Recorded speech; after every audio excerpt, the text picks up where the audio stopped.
She take my money when I'm in need.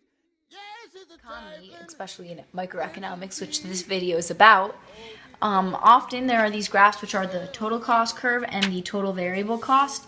Variable cost changes with each unit, and total cost is your total variable cost plus your total fixed cost. And the gap between the two can show your total fixed cost. And as we can see, they're both increasing, but in the beginning they're increasing at an increasing rate because of the law of diminishing marginal returns. And basically that states that as you add an additional unit, the cost of adding it is basically going to be less and less, but then you're going to come to a point during the economy in which kind of people aren't as efficient and it's not really going to add things to the economy. So that is why then the curves start to increase at a decreasing rate, which you can kind of see here. So average variable cost is your total variable cost over your quantity. Alfonso's making weird faces right now. Your average fixed cost is your total fixed cost over your quantity. Your average total cost is your total cost over the quantity. And your marginal cost is the change in total cost over the change in quantity. Also, the difference between the average total cost curve and the average variable cost curve is your fixed cost. Now, on the x-axis is your quantity, y-axis is per unit cost.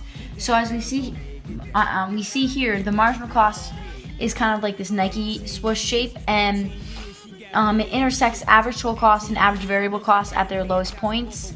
And when the average total cost and average variable costs are above the marginal cost curves, the marginal cost curve forces both of them to slope downward. And when the marginal cost curve is above both the average total cost and the average variable cost, it causes both of them to slope upward. Cost curves are useful when you want to find total cost curves. So if we look on the graph here, the average variable cost, say at 3 units, if we go up, the area underneath it represents the total variable cost. And say that we want to find what the total cost is at 3 units, it would be this entire unit of the orange shaded in.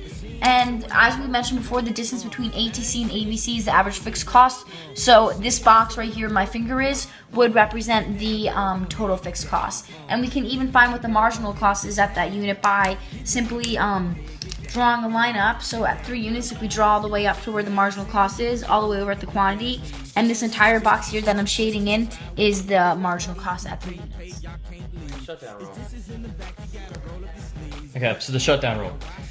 This is the graph, and if the marginal revenue, the price and everything is underneath the average variable cost, you shut down. Now, if the price is above the average variable cost, you don't shut down, you stay in business.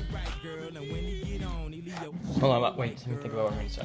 The reason why you don't shut down when the price is above the average variable cost or equal to the average variable cost is because in the long run, the average fixed cost will be covered for, and you'll end up making profit eventually. So this is the long run average total cost, and actually a lot of times you will see it where the short run average total costs are in size, so they'll kind of look like this.